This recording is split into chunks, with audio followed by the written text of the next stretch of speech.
Hello friends, எல்லாருக்கும் வணக்கம். இது உங்கள் செஸ் வாசம். ஸோ இன்னைக்கு பார்த்தீங்கன்னா chess for intermediate and beginners பிளேயர்ஸ்க்கான கண்டினியூஷன் தான் பார்க்க போகிறோம்.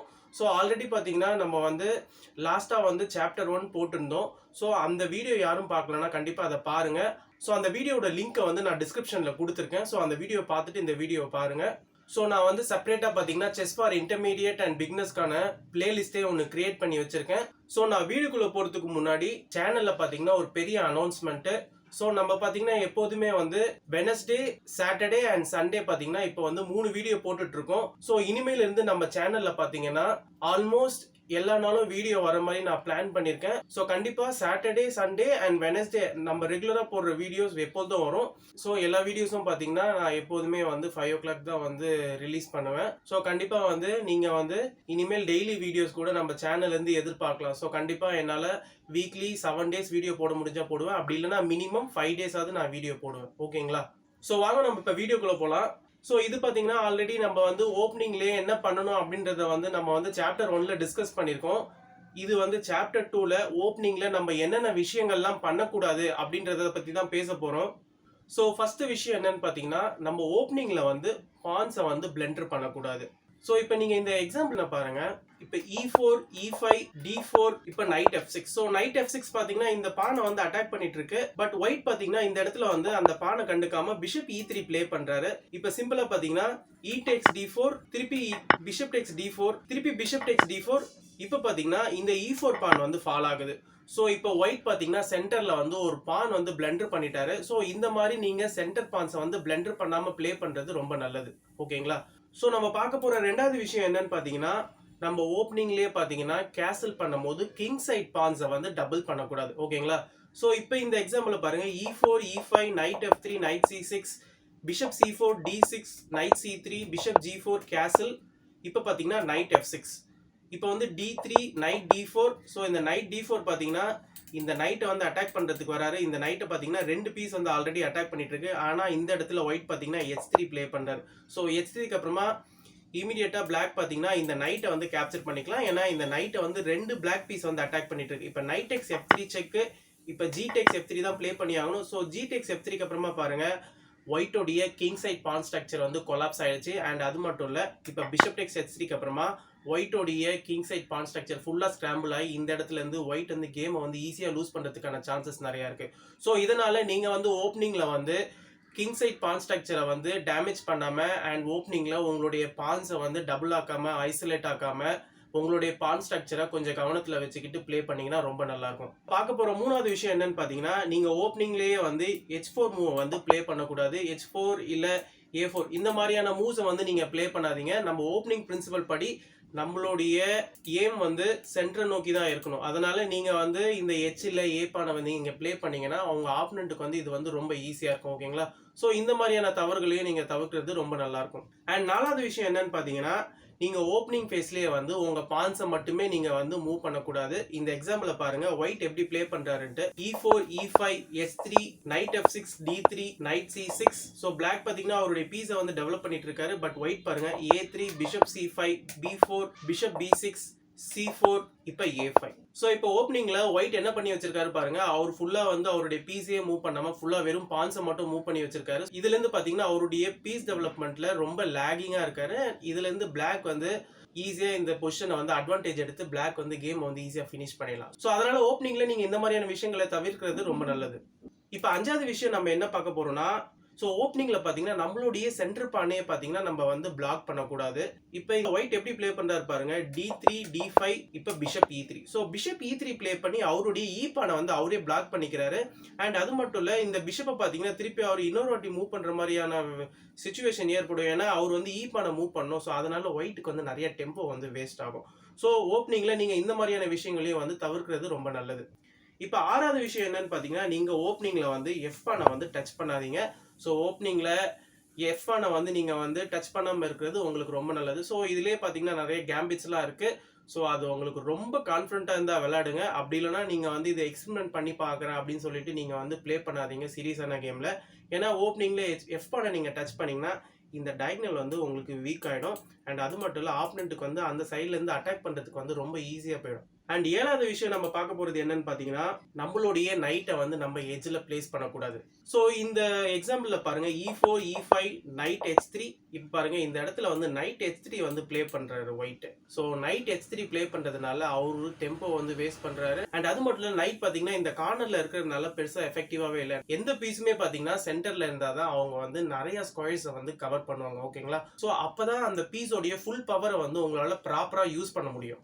ஸோ நம்ம பார்க்க போற எட்டாவது விஷயம் என்னன்னு பாத்தீங்கன்னா, ஓப்பனிங்லேயே நீங்க வந்து மூவ் பண்ண பீஸே இன்னொரு வாட்டி மூவ் பண்ணாதீங்க. ஸோ இப்போ இந்த இடத்துல பிளாக் என்ன பண்றாருன்னு பாத்தீங்கன்னா, D4 D6 night F3 bishop F5 play பண்றாரு. இப்போ E3, இப்போ திருப்பி பிஷப் G4 ப்ளே பண்றாரு. ஃபர்ஸ்ட் பிஷப் இங்க போட்டாரு, இப்போ திருப்பி பிஷப் இங்க போட்டு பின் பண்ணலாம்னு பிளான் பண்றாரு. ஓப்பனிங்லேயே நீங்க மூவ் பண்ண பீஸே ரெண்டாவது வாட்டி மூவ் பண்ணீங்கன்னா உங்களுக்கு தான் டெம்போ வேஸ்ட் ஆகும். ஸோ அதனால நீங்க இதையும் தவிர்க்கிறது ரொம்ப நல்லது.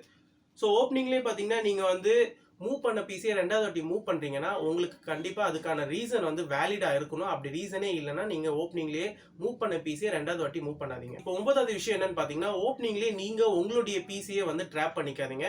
இந்த எக்ஸாம்பிள்ல ஒயிட் என்ன பண்றாருன்னு பாருங்க. E4 E5 night F3 night C6 bishop B5 A6. இப்போ bishop A4 D6 D4 B5 bishop B3. இப்போ பாத்தீங்கன்னா night X D4. So night X D4 அப்புறமா பாருங்க, இப்போ திருப்பி night X D4 E takes D4, இப்போ குயின் டேக்ஸ் D4, இப்போ C5. So இப்போ C5 ப்ளே பண்ணி குயின் வந்து அட்டாக் பண்றாரு. இப்போ குயின் என்ன பண்ணாரு பாத்தீங்கன்னா D5 போயிட்டு இங்க வந்து செக்மேட்டிங் த்ரெட் தராரு. அண்ட் அது மட்டும் இல்ல, ரூக்கே வந்து த்ரெட்டன் பண்றாரு. அதனால இப்போ வந்து பிஷப் E6 வச்சு பிளாக் பண்றாங்க. ஸோ பிஷப் E6 வச்சு பிளாக் பண்றது மட்டும் இல்லாம இந்த ரூக்கையும் பாத்தீங்கன்னா குயின் வந்து கார்ட் பண்ணிட்டு இருக்கு. இப்போ வந்து குயின் C6 செக் தராரு white. So queen C6 check கொடுத்ததுக்கு அப்புறமா இப்போ பிஷப் D7. ஸோ திருப்பி குயின் என்ன பண்றாருன்னா D5 வராரு.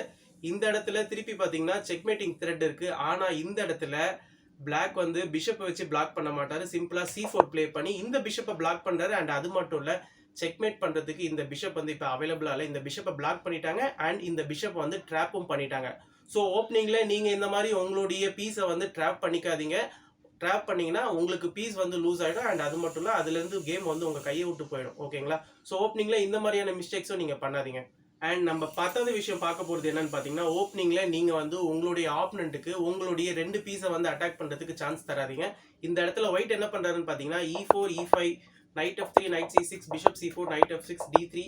இப்போ பாத்தீங்கன்னா பிஷப் C5, இப்போ நைட் C3 D6, இப்போ பிஷப் E3, இப்போ வந்து நைட் D4. ஸோ இந்த இடத்துல ஒயிட் என்ன பண்றாரு பாத்தீங்கன்னா நைட் எக்ஸ் D4 ப்ளே பண்றாரு. ஸோ நைட் எக்ஸ் D4க்கு அப்புறமா பாத்தீங்கன்னா இப்போ E takes D4. So E takes D4 மூலமா பாருங்க இந்த பான் வந்து நைட்டையும் பிஷப்பையும் வந்து அட்டாக் பண்ணிட்டு இருக்காரு. ஸோ நீங்க வந்து இந்த இடத்துல வந்து நைட் எக்ஸ் D4 வந்து ப்ளே பண்ணக்கூடிய அவசியமே கிடையாது. ஸோ நீங்க வந்து பீஸை வந்து ஓப்பனிங்ல எக்ஸ்சேஞ்ச் பண்ணும்போது அது உங்களுக்கு ஃபேவரா இருக்கான்னு பார்த்துட்டு எக்ஸ்சேஞ்ச் பண்ணுங்க. பதிலுக்கு ஆப்பனண்ட் எந்த பீஸை வச்சு எக்ஸ்சேஞ்ச் பண்ணுவாரோ அது மூலியமா நம்மளுக்கு என்ன பிரச்சனை வரும் அப்படின்றத நீங்க யோசிச்சு ப்ளே பண்ணுங்க. இது ஓப்பனிங்லேயே நீங்க இந்த மாதிரி பிளண்டர் பண்ணதுனால உங்களுக்கு வந்து ஒரு பீஸ் வந்து போயிடும். ஓகேங்களா? ஸோ இந்த மாதிரி நீங்க ஓப்பனிங்லேயே உங்களுடைய ரெண்டு பீஸை வந்து உங்களுடைய ஆப்பனண்ட்டை வந்து இமீடியட்டா அட்டாக் பண்றதுக்கான சான்சஸை வந்து நீங்க தராம இருக்கிறது ரொம்ப நல்லது. அண்ட் 11வது விஷயம் நம்ம பார்க்க போறது என்னன்னு பாத்தீங்கன்னா, நம்ம வந்து கேசல் பண்ணும்போது டேஞ்சரான பொசிஷன்ல கேசல் பண்ணக்கூடாது. உங்களுடைய கிங் சைட்ல டேஞ்சர் இருக்கும் போது நீங்க கேசல் பண்ணக்கூடாது. அண்ட் 11வது விஷயம் நம்ம பார்க்க போறது என்னன்னு பாத்தீங்கன்னா, ஓப்பனிங்லேயே நம்ம வந்து கேசல் பண்றது நல்ல விஷயம் தான். ஆனா நம்ம கேசல் பண்ணும்போது ஒண்ணுக்கு ரெண்டு வாட்டி யோசிச்சுட்டு கேசல் பண்ணணும். ஏன்னா கேசல் பண்ணும்போது சம்டைம்ஸ் நம்ம கேசல் பண்ற சைட்ல வந்து டேஞ்சர் இருக்கலாம். ஸோ அதை மறந்துட்டு நம்ம வந்து கிங்கை சேவ் பண்றோம்னு சொல்லிட்டு கேன்சல் பண்ணக்கூடாது. ஓகேங்களா? இந்த இடத்துல பிளாக் என்ன பண்ணியிருக்காருன்னு பாத்தீங்கன்னா, D4 D5 night F3 night C6 bishop F4 E6 E3. இப்போ பிஷப் B4 செக் வருது. இப்போ night C3 night G E7 bishop D3 கேசல். இப்போ கேசல் பண்றதுக்கு அப்புறமா பாருங்க ஒயிட்டுக்கு வந்து பிஷப் டேக்ஸ் H7 மூவ் வந்து அவைலபிளா இருக்கு. ஸோ நீங்க இந்த பிஷப்பை வந்து அக்செப்ட் பண்ணீங்கன்னா இமீடியட்டா பாத்தீங்கன்னா நைட் G5 செக் வருது. இப்போ நீங்க வந்து சிம்பிளா H8 ப்ளே பண்ணீங்கன்னு வச்சுக்கோங்களேன். இந்த இடத்துல வந்து குயின் H5, இப்போ வந்து G8 தான் போய் ஆகணும் கிங். இப்போ வந்து கிங் H7 வந்து செக்மேட். அப்படி இல்லையா, இந்த இடத்துல நீங்க வந்து இந்த பிஷப்பை அக்செப்ட் பண்ணாம H8 ப்ளே பண்றீங்கன்னு வச்சுக்கோங்க. இப்போ பாத்தீங்கன்னா பிளாக்குடைய கிங் சைடு வந்து ஓப்பன் ஆயிடுச்சு. அண்ட் பிளாக்குடைய கிங் சைட்ல ஒரு பான் வந்து காலி ஆயிடுச்சு. ஸோ இதுல இருந்து ஒயிட் வந்து ஈஸியா கேமை வந்து ஃபினிஷ் பண்ணிடுவாரு. ஸோ நம்ம 12ஆவதா பார்க்க போற விஷயம் என்னன்னு பாத்தீங்கன்னா, ஓப்பனிங்லேயே நீங்க வந்து உங்களுடைய குயினை எக்ஸ்சேஞ்ச் பண்ணி கேசல் பண்றதுக்கான ரைட்ஸை வந்து இழந்துடாதீங்க. E4 E5 night F3 D6 D4. இப்போ பாத்தீங்கன்னா D4க்கு அப்புறமா நைட் C6 ப்ளே பண்றாரு பிளாக். ஸோ நைட் C6க்கு அப்புறமா பாருங்க D takes E5 night takes E5.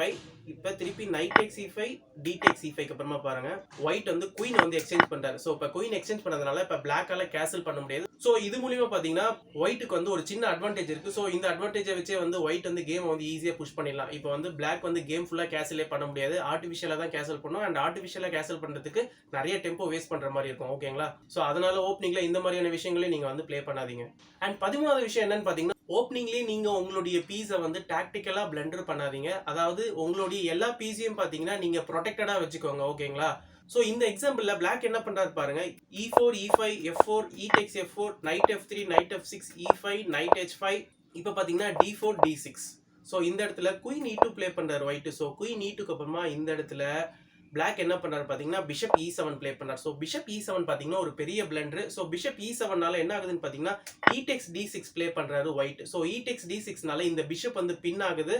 இப்போ வந்து குயின் டெக்ஸ் D6 ப்ளே பண்ணுறாரு பிளாக். ஸோ குயின் டெக்ஸ் D6க்கு அப்புறமா உங்களுக்கு இனிஷியலாக என்ன தோணும்னா இந்த பிஷப் வந்து காப்பாற்றியாச்சுன்னு தோணும். பட் பார்த்தீங்கன்னா இப்போ குயின் B5 செக் அவைலபிளாக இருக்கு.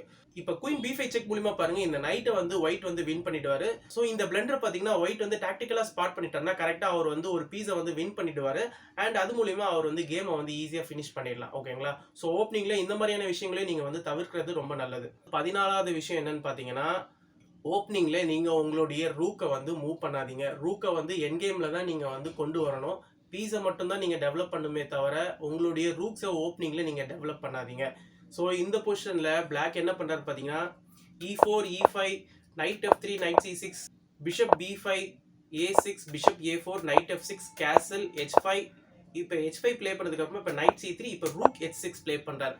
இப்போ ரூக் H6 ப்ளே பண்ணது மூலமா பாருங்க சிம்பிளா D4 ப்ளே பண்றாரு ஒயிட். ஸோ D4 ப்ளே பண்ணி இந்த ரூக்கை வந்து அட்டாக் பண்றாரு. அண்ட் இந்த சென்டர் பானையும் வந்து கேப்சர் பண்றதுக்கான சான்சஸ் நிறைய இருக்கு. அண்ட் இந்த நைட்டும் பாத்தீங்கன்னா D5க்கு வர போறாரு. இது மூலியமா பிளாக்கு வந்து எக்கச்சக்க த்ரெட்ஸ் இருக்கு. ஸோ இந்த த்ரெட்ல இருந்து அவரால் மீள முடியாது. கண்டிப்பா கேம் வந்து அவர் கையை விட்டு போயிடும். அண்ட் நம்ம பார்க்க போற கடைசி விஷயம் என்னன்னு பாத்தீங்கன்னா ஏர்லி ஸ்டேஜ்லயே குயின் எடுத்துட்டு வந்து queen and bishop or queen and knight காம்பினேஷன்ல செக்மேட் வந்து வைக்கிறதுக்கு ட்ரை பண்ணாதீங்க. ஸோ இந்த பொசிஷன்ல ஒயிட் என்ன பண்றாரு பாத்தீங்கன்னா E4 E5 இப்போ குயின் H5 ப்ளே பண்றாரு. ஸோ குயின் H5 அப்புறமா நைட் C6 இப்போ பிஷப் C4 ப்ளே பண்ணி இந்த இடத்துல வந்து ஒரு சீப்பான செக்மேட் வந்து ட்ரை பண்றாரு. ஆனால் பிளாக் பார்த்தீங்கன்னா இந்த இடத்துல G6 ப்ளே பண்ணிக்கலாம். ஸோ G6க்கு அப்புறமா பார்த்தீங்கன்னா திருப்பி குயின் F3 ப்ளே பண்ணி திருப்பி செக்மேட் ட்ரை பண்றாரு. ஆனால் இந்த இடத்துல பிளாக் பார்த்தீங்கன்னா நைட் எடுத்துட்டு வந்து கார்ட் பண்ணிக்கலாம். ஸோ இது மூலியமா பிளாக் பார்த்தீங்கன்னா அவருடைய பீசஸை வந்து ஈஸியாக டெவலப் பண்ணிட்டு இருக்காரு. நீங்கள் வெறும் குயினையே மூவ் பண்ணிட்டு உங்களுடைய டெம்போ வந்து வேஸ்ட் பண்ணிட்டு இருக்கீங்க. ஸோ அதனால ஓப்பனிங்ல இந்த மாதிரி குயின் எடுத்துட்டு வந்து இந்த மாதிரியான ட்ரிக்ஸ் எல்லாம் வந்து நீங்க வந்து ப்ளே பண்ணாதீங்க. இதை வந்து ரொம்ப பிகினர் லெவல்ஸ்ல வந்து ஒரு ஜாலிக்காக ப்ளே பண்ணுவாங்க. பட் நீங்க வந்து கேமை வந்து இம்ப்ரூவ் பண்ணணும்னு நினைக்கும் போது இந்த மாதிரியான விஷயங்கள் எல்லாம் நீங்க பண்ணாதீங்க. ஓகேங்களா? ஸோ இதோட நான் இந்த வீடியோ முடிச்சுக்கிறேன். ஸோ ஃபைனலாக நான் சைன் அப் பண்ணுறதுக்கு முன்னாடி நம்ம சேனல் இன்னும் யாரும் சப்ஸ்கிரைப் பண்ணாலும் தயவுசெய்து சப்ஸ்கிரைப் பண்ணிக்கோங்க. அப்படியே பக்கத்தில் இருக்க பெல் பட்டனே பிரஸ் பண்ணிட்டு ஆல் ஆப்ஷன் கொடுங்க. தேங்க்யூ.